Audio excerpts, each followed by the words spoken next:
তার মধ্যে আবার পরিবারও এসে গেছে। লাভটা, ফলটা দ্বিগুণিত ত্রিগুণিত তার থেকেও বেশি। উপবাস করতে হবে কেন? ভগবত প্রতি কামনা,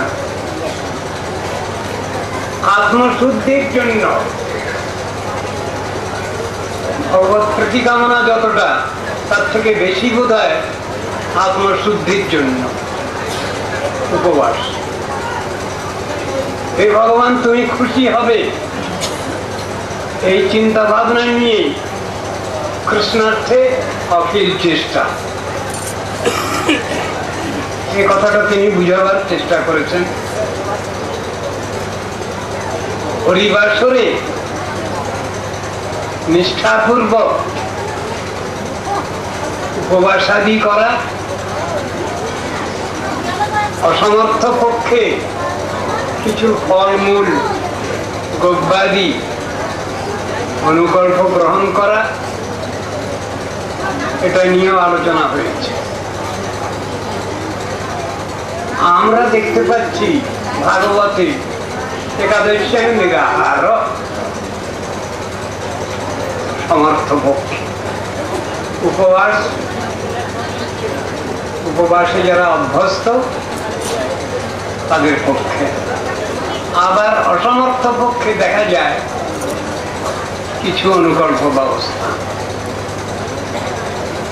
যে ব্যবস্থা গৌড়ীয় বেদান্ত সমিতি পূর্ব থেকেই ব্যবস্থা নিয়েছে।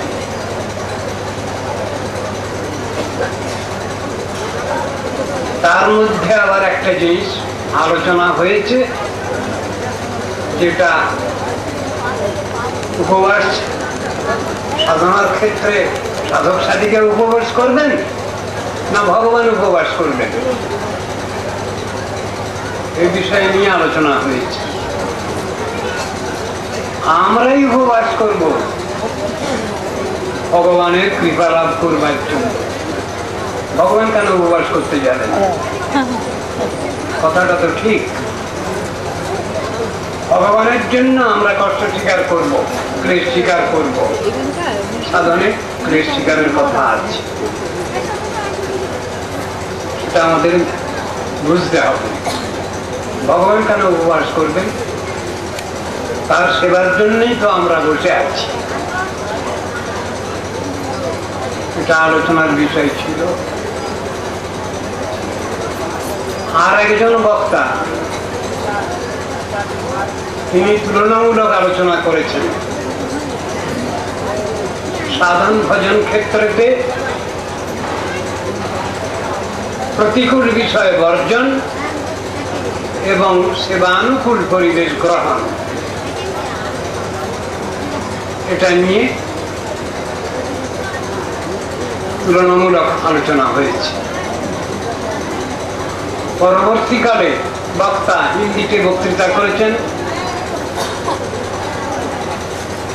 বিষয়বস্তু, আলোচনার বিষয়বস্তু খুব সুন্দর ছিল। কথাটা সেখানে উঠেছে সাধন ভক্তি আর প্রেম ভক্তি, মাঝখানে ভাব ভক্তি আলোচনা নিশ্চয়ই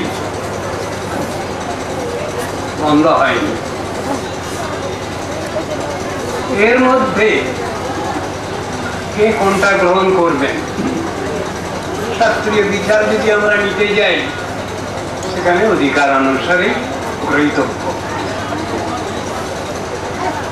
যারা যেমন অধিকারে আছেন সেই অনুসারে সেগুলো আলোচনা করবেন, অনুশীলন করবেন, সেই কথাই আসে। এর ভিতরে আলোচনা হয়েছে উপাস্য নির্ণয়, যেটা সাধারণ মানুষের মগজে ঢুকে না। আমরা কার আরাধনা করব, কার আরাধনা করলে সব থেকে অধিক ফল পাবো আমরা, এটা আরম্ভ করবার আগে, সাধন আরম্ভ করবার আগে এটা চিন্তা করা হয় না। কিন্তু শাস্ত্রে রয়েছে সুচিন্ত চোক্তম সুবিচার্য যৎকৃতম সুদীর্ঘ কালেপি ন জাতি বিক্রিয়াম।